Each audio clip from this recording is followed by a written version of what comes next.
So this is the first half. Every week we're doing the Dino's recap. Tales from the Tar Pits is part two. The first half is just what happened this week and what's going on right now if it's relevant. And then I'll do the psychological part the second half. And typically we'll be done in a half an hour, depending on how fast I talk and how many questions there are. So that's the format. Let's get started. Um, I thought I would start this one with just a quick look at the daily. These are daily view and the fibs. And we continue to be in this kind of messy ambush area here in ES and a little bit lower down on NQ, which is interesting because today NQ is kind of bouncing along with RTY. They're both leading us up. If you look at the percent change, NQ is up 1.2, RTY is up 1%, and the others, like YM, is barely up at all. So those are leading us up. So that's, again, noteworthy as we're looking at this to remember that. And YM continues to have the strongest pattern, even though it's up the least. So, that tells you something. If that's the strongest one and it's not continuing to be strongly up, then, maybe there's some weakness around here somewhere. And it's helpful at the same time also to look at the TPOs here. Look at ES's TPO, a ton of single prints right above us from that liquidation. And I posted this morning on Twitter and the Facebook group. We have a new range here. And, as long as it stays in that range, fade the edges of it, which is what I was doing this morning, some good shorts off the top. But, if it starts going that way with any aggression back into this gap up here and takes out all these single prints, that just works us from this range back to the previous range, and that's been going on over and over again. So, that's how we got down here. That's how we got up to that range from the range we're in now again. And, I say this kind of flippantly because it's really important to keep this in mind. NQ looks similar. So remember, it hasn't bounced quite as much, but it's already in its drop from the big long liquidation on the news the other day. And so that was Wednesday. And so, but again, YM has the strongest bounce pattern. It's all the way at 61%. But look at where it is in its TPO pattern. It's nowhere near the single prints, and it's hanging on for dear life, not to the range, but not just the range, but a recent low. And the other two are totally the other way around. Look at what ES is doing. It's bouncing off that range and there's strength below it. This is an air pocket below it. So this is really important contextual information. And so, what is it telling us? Well, same thing I said earlier in the week at IDES. If you look at underlying internals, like new highs, new lows, and, some of the more slow moving internals for the broader market, there is some strength here, but look what happened Wednesday. A number comes out and kaboom, it doesn't take much to sell us off. And so it continues to be a scalper's environment. There's some good structural clues to what's going on, but clearly, you don't want to stake out a position with a lot of commitment because it's just, it could very easily go very far the other way. So that's kind of the short answer as to what went on for the week. And there's really not that much more that's important. The internals today are interesting. Just, again, from the context of the week, tech is strong. That's why NQ is up. For example, Google, Microsoft, they're both really strong, and Tesla's not getting beat up today, which, has been the other half of that equation. But, if you look at the last couple of days, the tick has been strongly on the positive side. And this was what interesting this morning. We opened fairly strong and then immediately traded down to zero in the advanced decline. In other words, nothing was going up or down really. And now we're strong again and we're kind of up near the highs. So, I think the conclusion looking at this week is that and this is what we said at the beginning of the week, this is a market of scalpers, event-driven opportunities, like the hedge fund guys were saying, event-driven opportunities. No question about that. Whether it's an economic number or, whatever, that something has to get us started one way or the other. And then once we do, we catch a big move to the nearest range, up or down. And so, this is creating a lot of opportunities, but it's a real tricky environment to manage risk in, for a scalper, that's easier to define, I think, than a lot of the more structural trades are.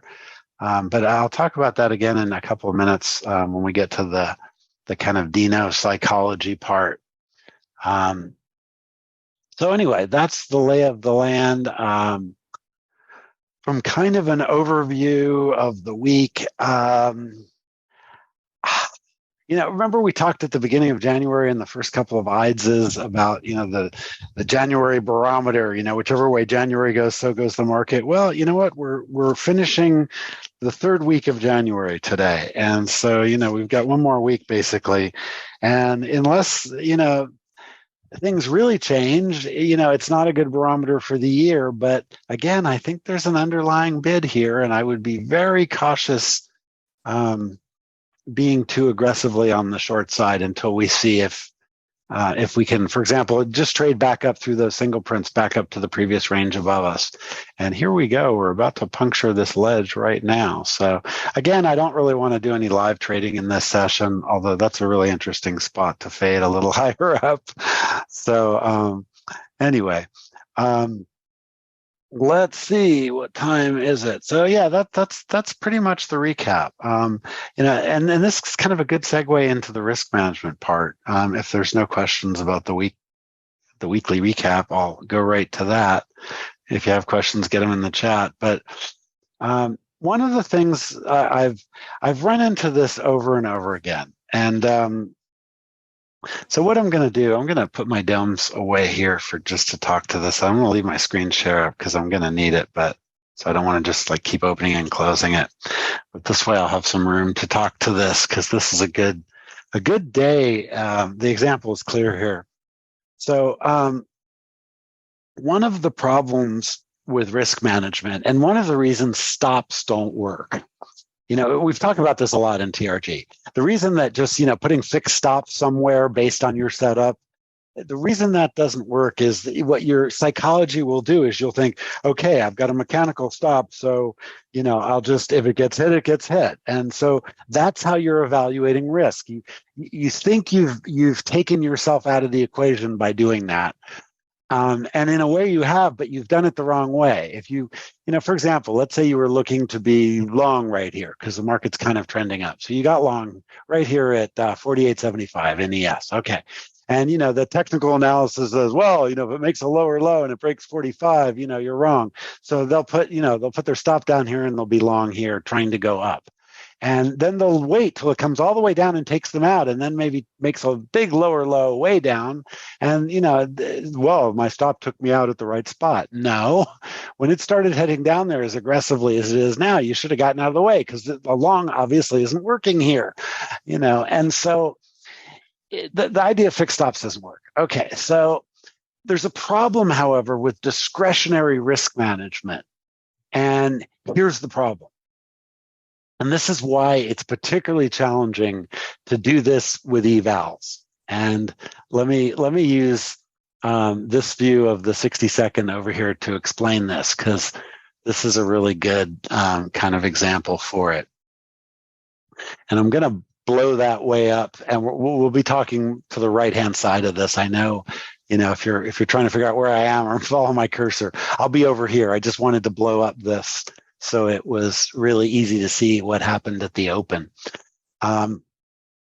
Okay, so this is a really good example of how your thinking can really mess with you. Let's say you were doing, we talked about this when we were waiting for the class to start, a couple of us. Let's say you're watching this open. So here's where we are right before the open. We've kind of been working a pretty good size range, and we've traded off of what was SD2 here a couple of times. In fact, we traded all the way back to SD1. Some of these trades that you see like that during the pre-market, it was the other way here. When we get to an extreme, this one got to SD3, and then, right back to SD1. You get a very predictable rhythm in the overnight because it's basing, the equities aren't trading, so it's speculation, and extremes tend to get bought and sold, right?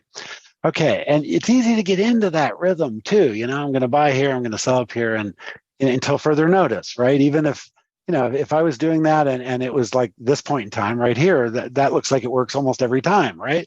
Well, maybe. What if, you bought SD2 here because you thought it would hold and then it went all the way to SD3? Is this something you would have scaled into? Or would you have said, well, no, I'm wrong, and gotten out of the way and maybe re-entered it down here? That's a really tough decision to make, particularly if you're scalping fairly quickly. Or if you're trying to trade a structural event that maybe it exceeded the initial balance by, and this isn't a case of that, but maybe, hypothetically, it did the same thing, only it's with the initial balance low or high. It just went through it, but kind of, sort of, not very far, weak break, and then it went right back into the range.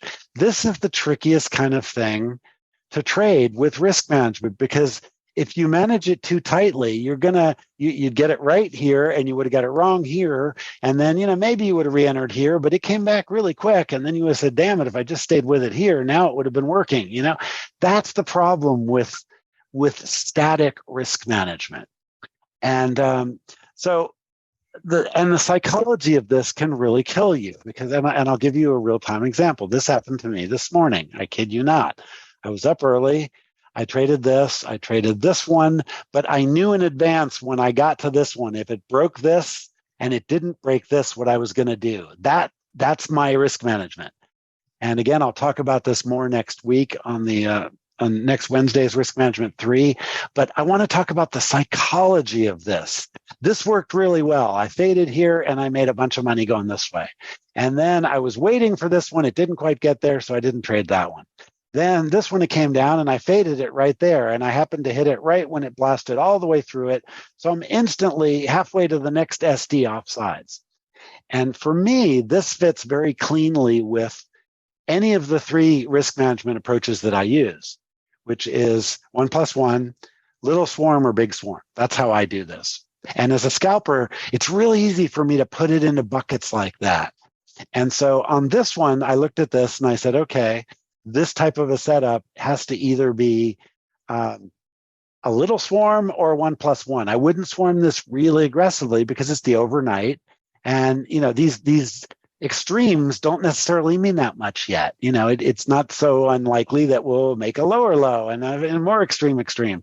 So you don't want to get too aggressive in those. So you either want to say, all right, I'll play here. And if it stays here or, in that spot between them, then I'll double it up in there. And then I don't even have to get back to my first entry to start making money. And that's what I did on this one. Okay. So that's 1+1 thinking, and it doesn't matter if it's 5 contracts or it's 1 contract. It just basically, the first entry, I'm willing to try one more time, particularly when I'm between two extremes that are really visible like that. If it gets below here, I'm wrong. And is double the size I had here too much risk if it gets here? And the answer is no, it's not. So, you just have to kind of watch it evolve. And, this is 60 seconds. So this happens fairly quickly. And, the fact that there's wicks down there would give me confidence that that was working as I added to it. And boom, we're back in profit fairly quickly. Okay, guess what? This is where it gets a little more complicated. We got down there again. Once again, I'm going to go ahead and put the trade on here. But in this particular example, I was still thinking 1+1. In other words, I don't want to swarm this really aggressively, but I'm willing to add to it as long as it holds the next extreme. But notice what's happening as I'm doing that.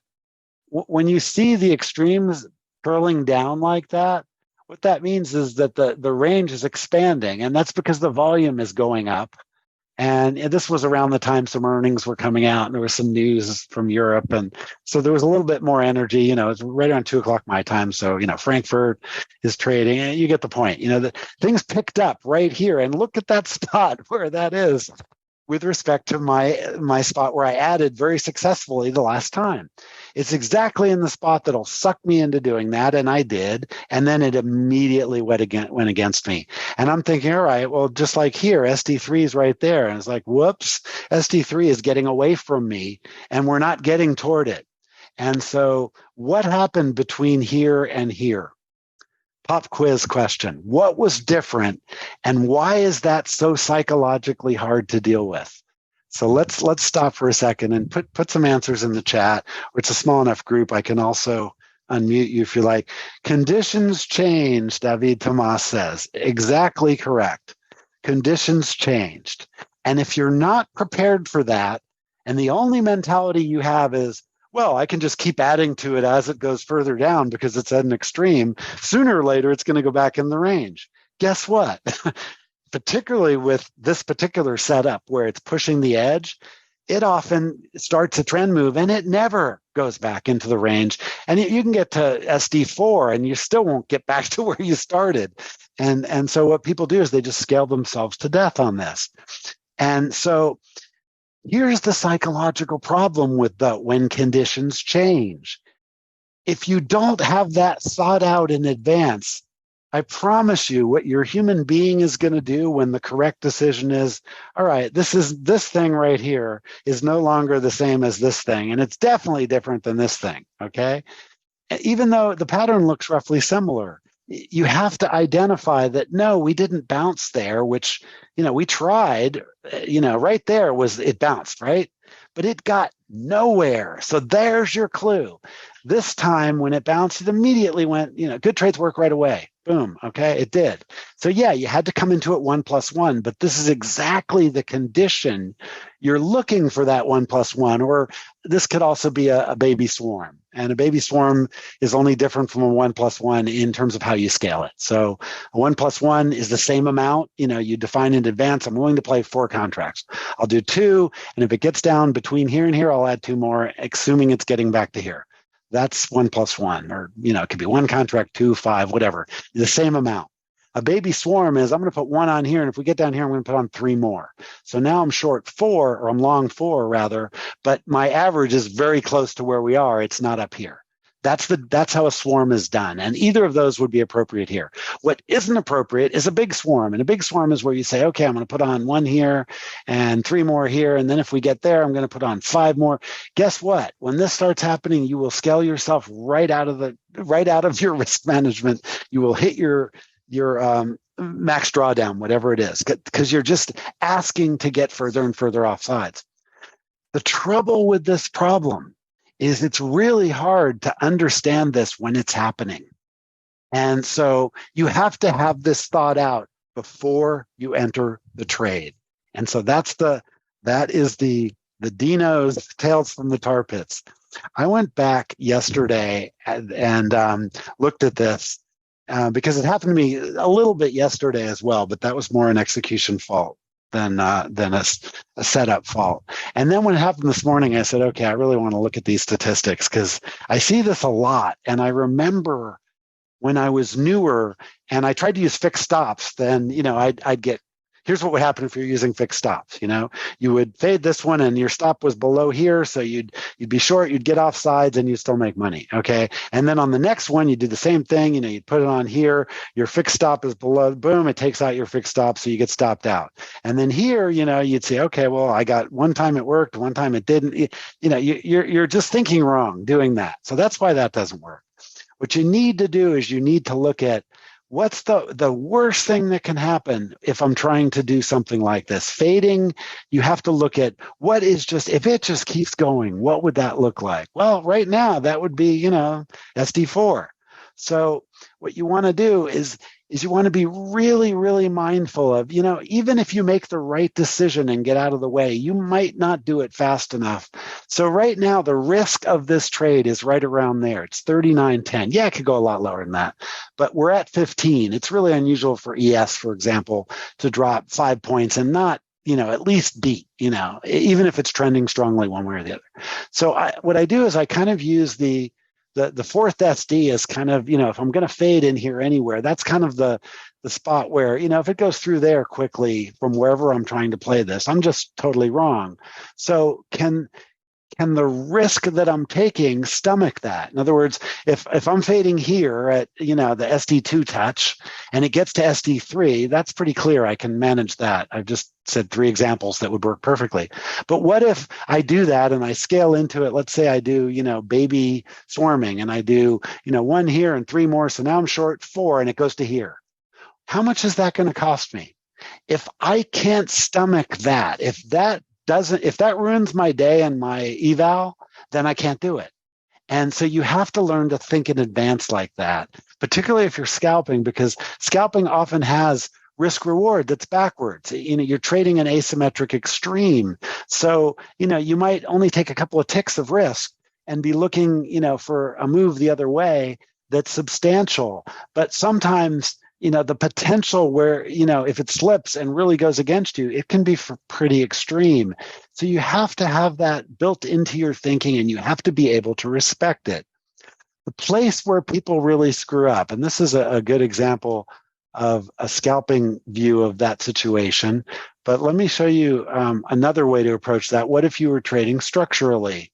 Again, how do you have to think about it to get past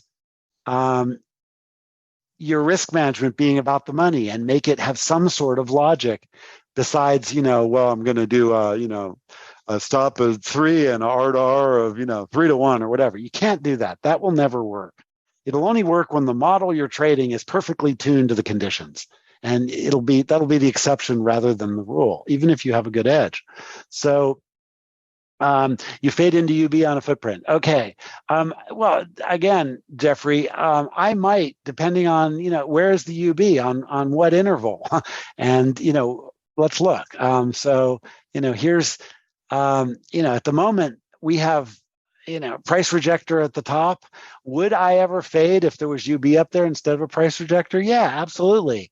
I would fade that in price action. That wouldn't be a consideration of a price action trade for me, but it would be part of the context of managing that trade.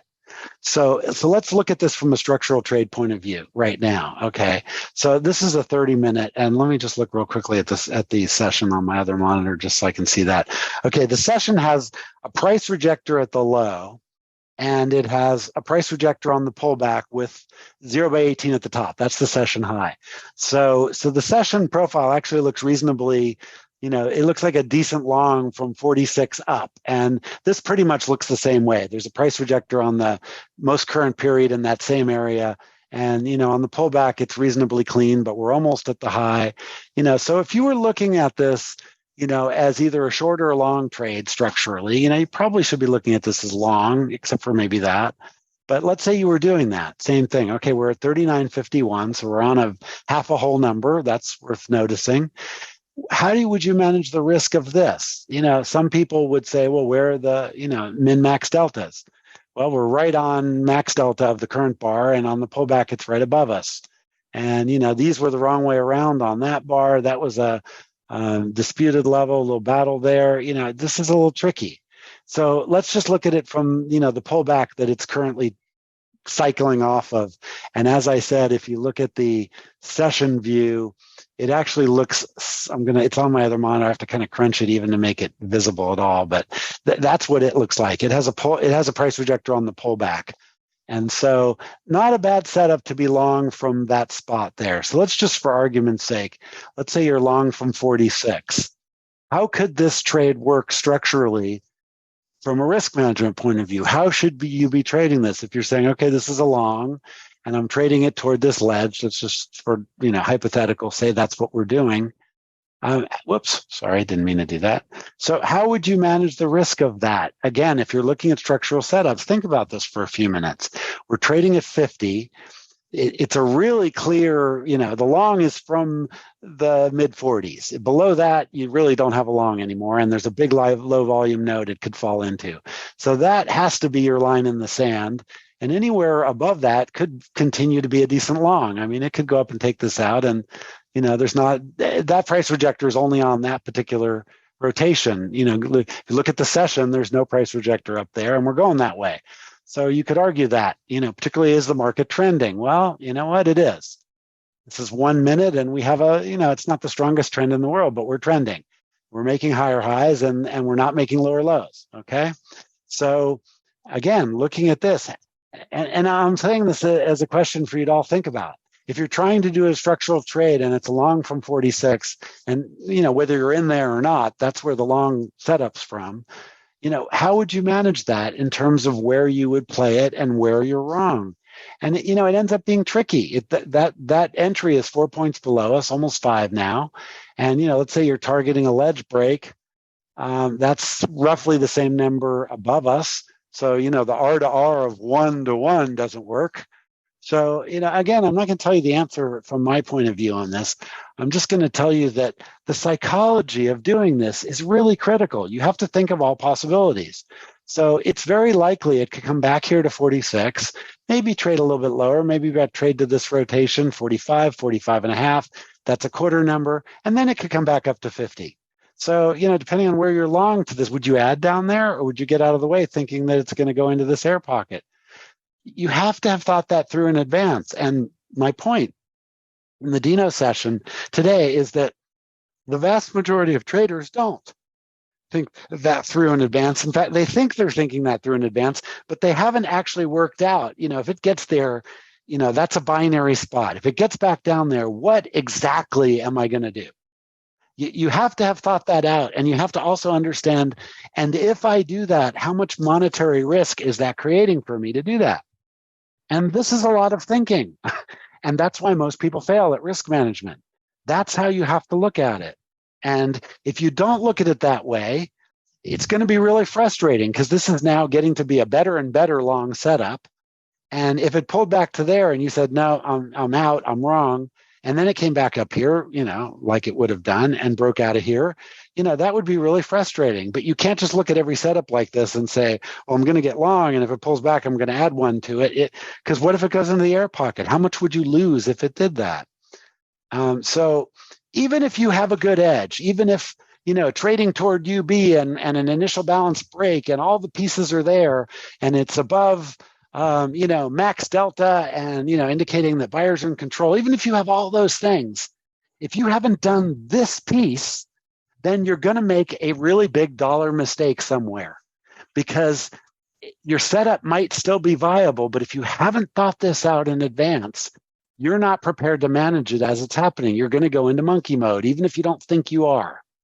And that's one of the reasons that scalping appeals to me so much and my personality is that it's fairly easy to do this for scalping because, where you're wrong in scalping is pretty clear. And, you can swarm into a scalp at a ledge break particularly and, be a little bit wrong and get yourself out of danger. But what I'm suggesting is if you're trying to do that as a structural trader, or if you're trying to do that without really clear places where you will play and how you will play, 1+1, just adding a similar amount or not adding at all, that's really hard to do in this current volatility. Just say, oh, I'm going to put one on here, and if it goes 3 or 4 ticks, I'm wrong. Boy, you're asking for death by 1,000 cuts if that's what you're doing in the current volatility. Because I don't care how good you are at reading the market, doing that kind of thing where you're going to, put a contract on and you're right or you're wrong, you've got way more confidence in your abilities than you should have. Because I don't know anybody doing that well under these conditions. And that's why the idea of micros works so much better and giving yourself a little room to scale. But you can't just scale automatically or else you're going to have the same problem. Only it's going to be bigger. It's going to be not death by 1,000 cuts. It's going to be death by one big giant failure periodically. And there's at least 3 of you in the room that I know have that problem right there, making one big giant mistake after, 2 weeks or 3 weeks or a month of consistent, decent trades. And that's because, you're not thinking about risk management and the market's catching you off guard. And you're getting burned. You're blowing your account up. That's exactly why that happens. So my point of all this, and we're getting right to the bottom of the hour, and then I see a bunch of comments and questions. I'll address those. But my point from the Dino point of view here is this always screws me when I haven't thought about the risk management and how the current behavior of the market will impact my risk management decision. If I haven't thought of that before the trade, I'm asking for that trade to go wrong. Yeah, sometimes I can work my way out of it just by my experience reading price action. But, if you're new to scalping or if you're new to structural trading, even in Lee's case, I've watched him and asked him, he'll be doing, and this is actually a conversation we had a couple months ago in a live session. We were looking at a 30-minute footprint like this, and we were trading a setup, and it was, I think it was like the 8 of the overnight, and there was UB up there, and all the pieces were there. And I said, okay, Lee, for our newer people and for me as a non-structural trader, if it's doing that, where are you wrong? And he said, well, the other end of the range.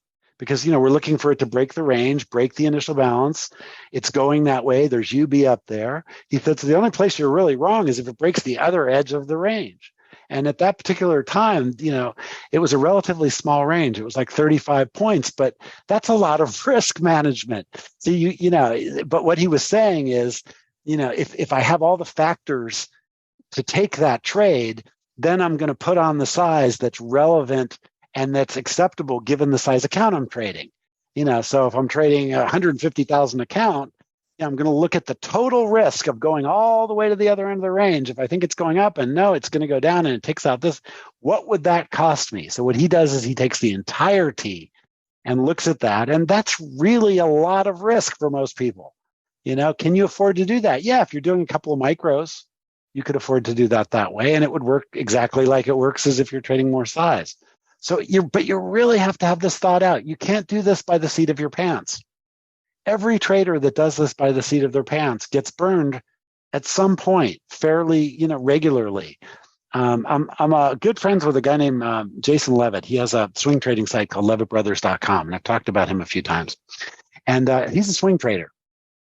And the same thing applies to swing trading. It exactly applies the same way. And, the first thing he does when he posts a setup of his swing trades is he says, I'm getting in here.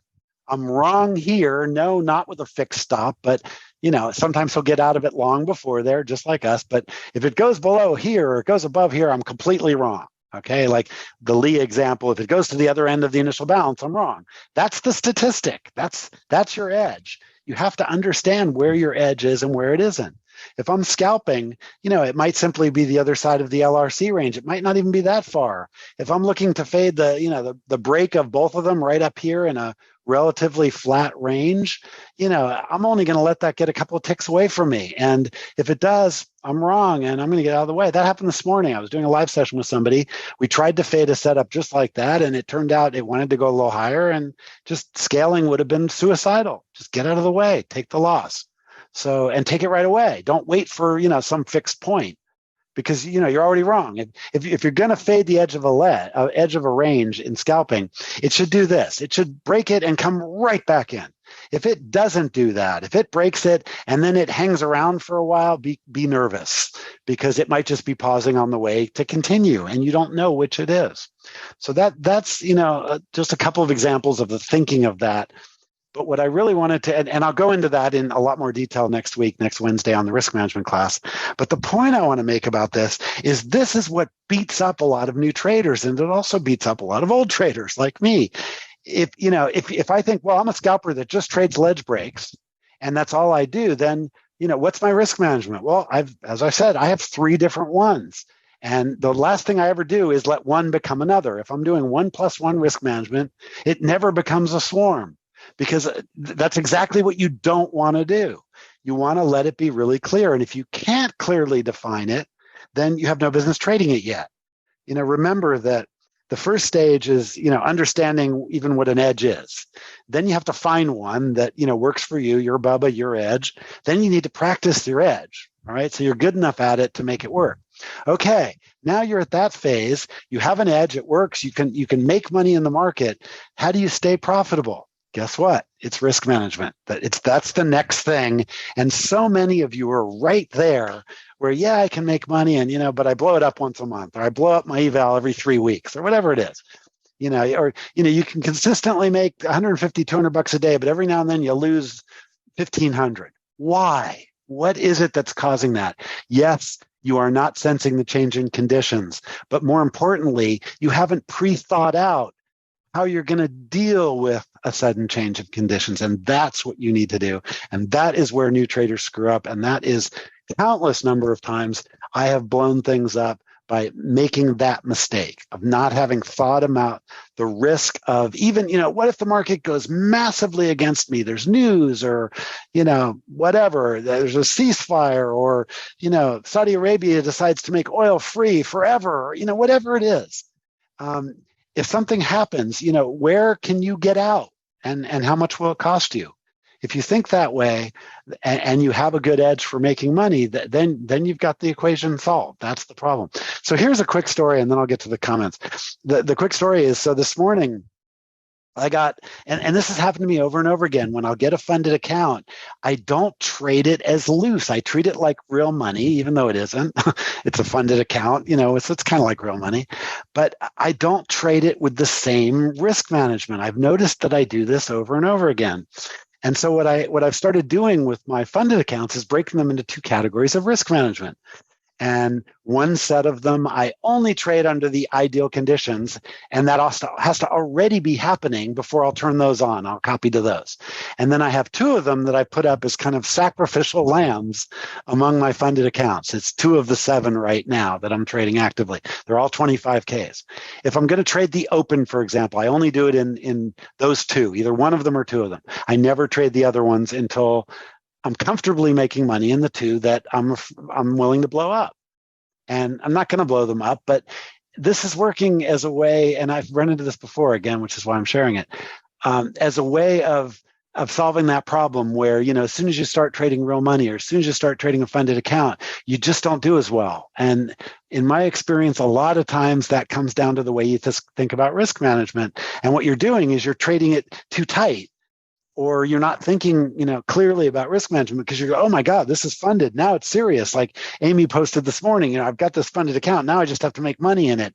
And, that's exactly what it does to your psychology.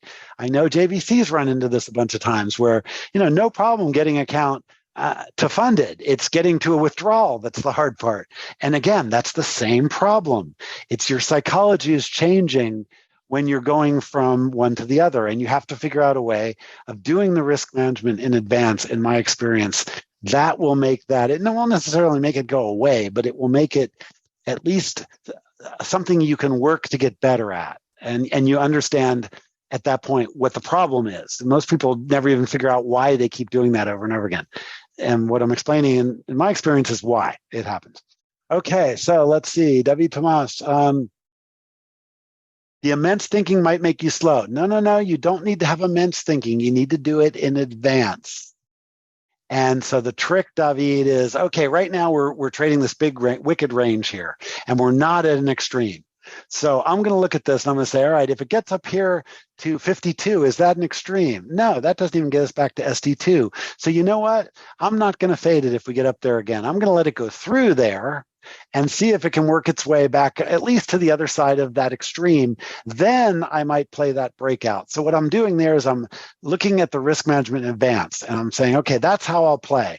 And so that means, we got to get up to about 55. All right, let's say we get to 55. How high has it been? Well, that's just about the high. The high is a little bit above where I would play. It's really close. So, okay, it could easily break to a new high. Where would it go? Well, it could go at least to here. That's 65. Am I willing to risk 10 points on this idea? Not in ES, no. Would I try that same thing, however, in NQ? Yeah, because NQ likes to snap back really far. And so that one I would watch to fade, particularly if there was a big tail at the top. And again, I'm just giving you an example here. So, all right, so look at NQ. Not much of a tail there. And God, that's a poor weak high just about there in ES. So, I want to see a big long tail before I even start thinking about fading this. But I don't want to be long from here, so there's basically no trade right now. So that's the kind of thinking you need to do in advance. Let's say for some reason I really wanted to fade this anyway. Maybe big fat whole number, we're on 50 here, and I just don't think it's got enough gas to get above that for whatever reason. There's liquidity above us in ES. So how could I look at that and say, well, if it broke this ledge and it made a tail, it's probably going to make it to 60 at least. So, if I started fading it here at 50, can I afford for it to go to 60? Well, not with 1+1, unless, one at 52 and one at 60, I still got to pull back quite a bit to make any money.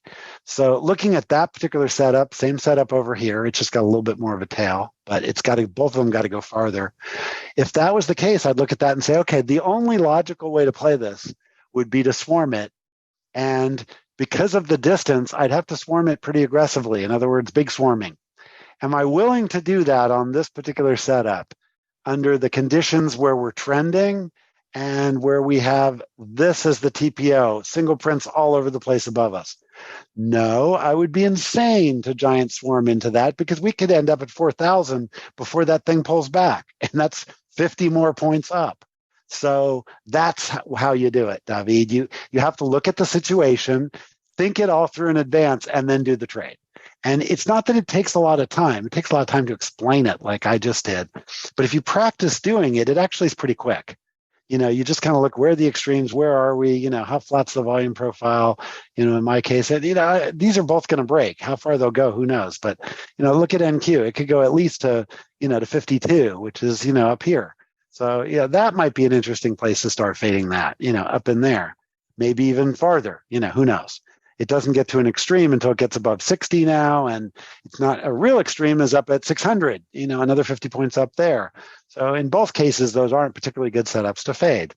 So that's the kind of thinking you have to do. It's not that it takes a lot of time. It's that if you practice it a lot, these are the binaries I'm talking about. You'll know what to do before something happens. So when it happens, you can just execute against it. Remember, in trading, there's, at least the style that I do, there's two pieces. There's context, what's going on in the structure, what's the TPO, where are the single prints, where are the zero prints, what are the recent highs and lows, where's the initial bounce. That's all context, the internals. And then this is the stuff I'm trading off of, the short term. So I look at the context, and then I look at this, and I execute against this, given the context. And the context right now is saying, don't execute at this spot. These are probably going to break, and you probably don't have a good spot there. But further up, maybe. It's also not a great long because the strength we had in the early trend has diminished into ebb and flow. We're going, quote unquote, sideways. We're going back and forth in a very small range. This is it. So, if it gets going again, we have a long way to go. But at the moment, it looks like it's not going anywhere. But it also isn't going down, so it's not a good short here. That's why fading it might end up being a good trade. And it would be real easy to see, if it breaks it and keeps going, you're wrong. If it breaks it and trades back into the range, you got a really nice little fade. And so that's how you play ledges. Okay. So yes, timely manner, and the way you get quick at it, the way it's not a lot of immense thinking, David, is by practicing it so your brain does it automatically. That's the procedure. You should have one procedure that helps you understand the context, and then one procedure that helps you evaluate the very, very short term and any trade you might be taking, and what is the relative risk and how can you manage it psychologically. If you don't do this in advance, I guarantee you're going to make the wrong decision in the heat of the battle. You may not do it each time, but you'll make some bad decisions that'll cost you a lot of money. Okay, let's see, Charles. You mean I didn't just enter change in the fourth? Yeah, exactly. Yeah, getting to funded, no problem. Getting to withdrawal, more difficult. Jeffrey, I've noticed this in watching some of your comments and whatnot. You're in exactly that spot. There's a bunch of people in this room right now in that spot. And the thing is, that you're comfortable taking chances in the eval because the worst thing that could happen is you spent $30 on the eval, but now you've got a funded account, and now it really matters. If you make money, you could withdraw it. And again, if you focus on the risk management and what it costs to be right and wrong, in other words, when it doesn't cost you when you're right, you make money. So what's the expected value of being right? And then compare that with what it costs you being wrong. And so instead of looking for good setups all the time, you can probably see the setups now. Start looking at the setups and thinking about them in terms of how much risk would I take if I did that? That's how you have to, that's the thinking in bets piece. Yes. Okay. Yeah. What Maria had to leave, but that's exactly right. Which Maria got to withdraw because she did this, and she had the $600 drawdown. So she had to be thinking all the time about risk management. There's no other way you can manage a $600 drawdown. It has to be, risk management has to be your religion.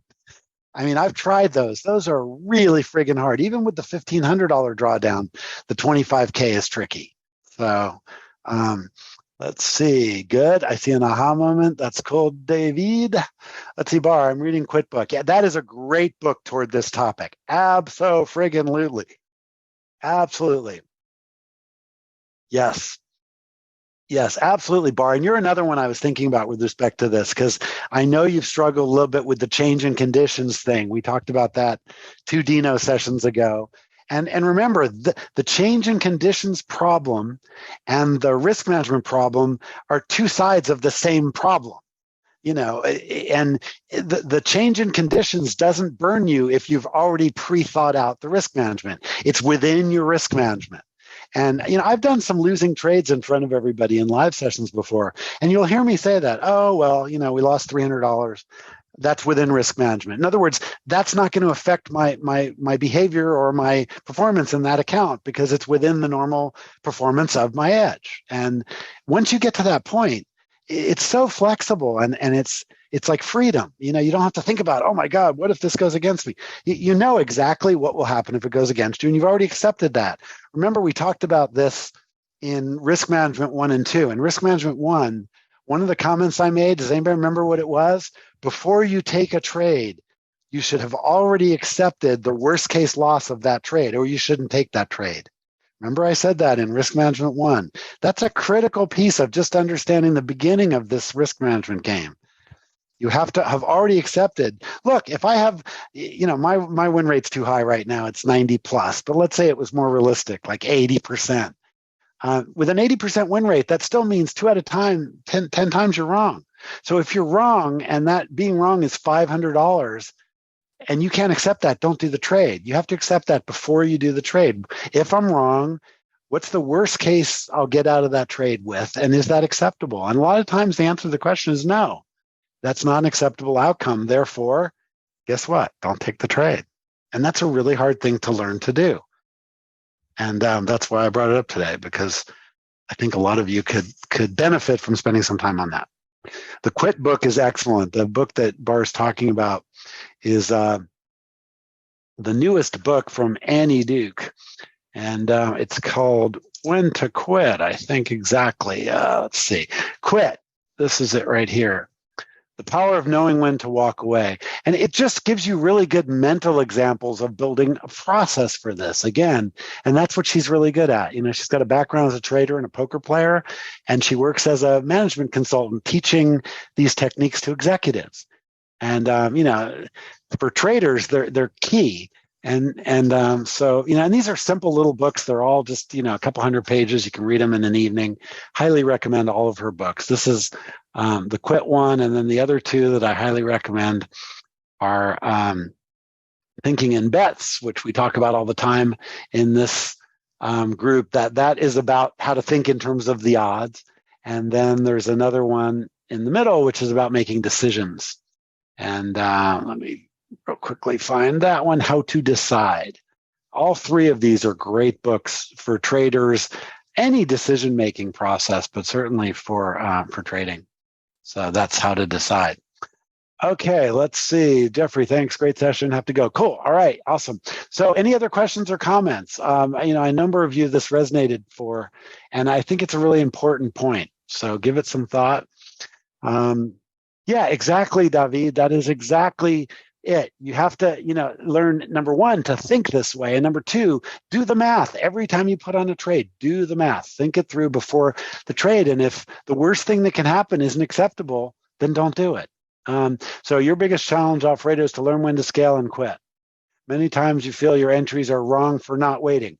Well, come to Risk Management 3 next week, Alfredo. It's next Wednesday, right after the dojo. I'm going to talk to that problem. And I'm going to go into a lot of detail about the 3 ways that I do it, which is 1 + 1. I don't do any trade anymore where I'll put on a 1 lot and there's under no circumstances will I add to that. If I've got to be that rigid for it under these conditions, it's not a good trade. It just isn't. So I will never do that unless it's an example I'm teaching something, then I might. But the best approach, in my view, is to have a couple of different models of risk management and then decide how much risk the setup is worth. And that way, not only do you see a setup, but you can make a scaling decision, which is really a risk management decision, Alfredo. You can make that as well. It's really 2 different decisions. And that's why I have 3 different methods of scaling.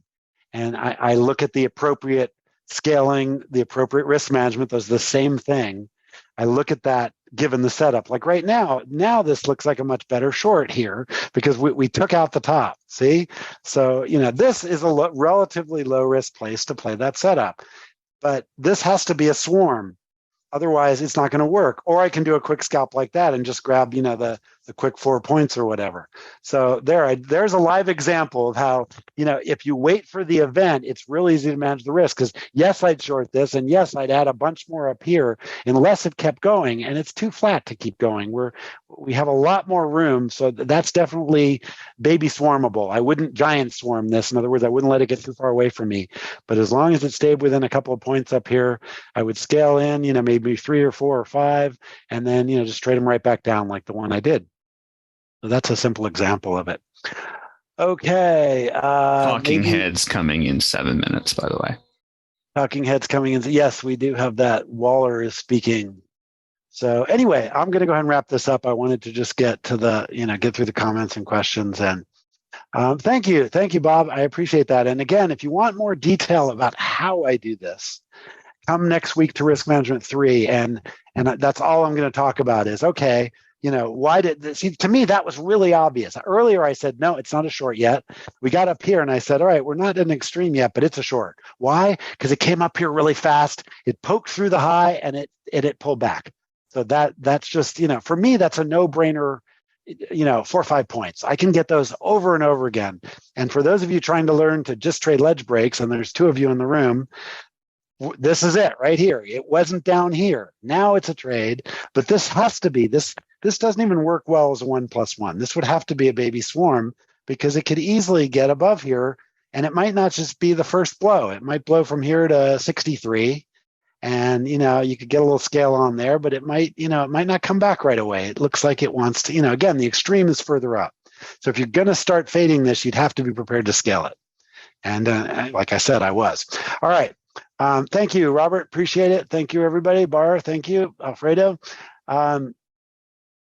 Yes, what you all need to do before the next Risk Management 3 next Wednesday is watch part 1 and 2 again. I will review them, but it will help if you've seen those recently. Other than that, we'll go ahead and wrap up. JVC, anything you want to add? No, good stuff. We'll see you in the pit. Yes, we'll see you guys later, and we'll see you to the end of the day. Today I have... Oh, yes, that's right. Closing session. Friday session. Wow. Again, I just want to warn everybody in advance, we're still having flaky power and internet, so if for some reason... I have to cancel at the last minute because I can't get online or whatever. I apologize that so far I've had reasonable good luck this week. I've had a few things where it suddenly went out on me, but anyway, I'm just warning in advance. Otherwise, I'll see you guys at the close.